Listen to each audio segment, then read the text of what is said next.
Uchqo'rg'on tumanida kichik va o'rta biznes vakillari bilan navbatdagi ochiq muloqot bo'lib o'tdi.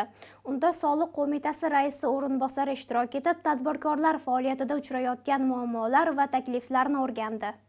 Kichik va o'rta biznes har qanday mamlakat iqtisodiy taraqqiyotining asosiy tayanchi hisoblanadi. Mamlakatimizda mazkur sohaga bo'lgan e'tibor ortib, tadbirkorlar uchun qulay shart-sharoitlar yaratilmoqda. Soliq imtiyozlari, moliyaviy ko'maklar, qonunchilikdagi yengilliklar va byurokratik to'siqlarni qisqartirish kabi choralar kichik biznes rivojiga xizmat qilmoqda. Bu esa yangi ish o'rinlari yaratish, aholi daromadini oshirishga keng imkoniyat yaratmoqda.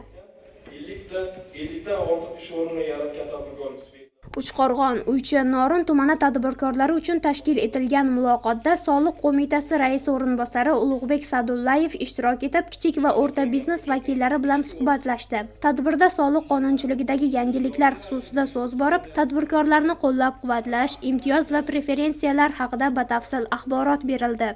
Kichik tadbirkorlik subyektlari bular kimlar? Muloqot ochiq va konstruktiv ruhda o'tdi. Tadbirkorlar o'z faoliyatlarida uchrayotgan muammolar, soliq yuklamasi, hisobotlar taqdim etish tartibi hamda qo'llab-quvvatlash choralari haqida fikrlar bildirdilar. Rais o'rinbosari har bir masala yuzasidan javob berib, ochiqlik va shaffoflik tamoyillari asosida tadbirkorlarga amaliy yordam ko'rsatishga tayyor ekanini ta'kidladi. Hisobotlar o'z vaqtida taqdim etilmay qolsa, bu kabi uchrashuvlar biznes muhitini yaxshilash, ishbilarmonlik faoliyatini kengaytirish va iqtisodiy taraqqiyotga hissa qo'shishda muhim ahamiyat kasb etadi. Tadbir yakunida faol tadbirkorlik subyektlari viloyat soliq boshqarmasining tashakkurnomasi va esdalik sovg'alari bilan taqdirlandilar.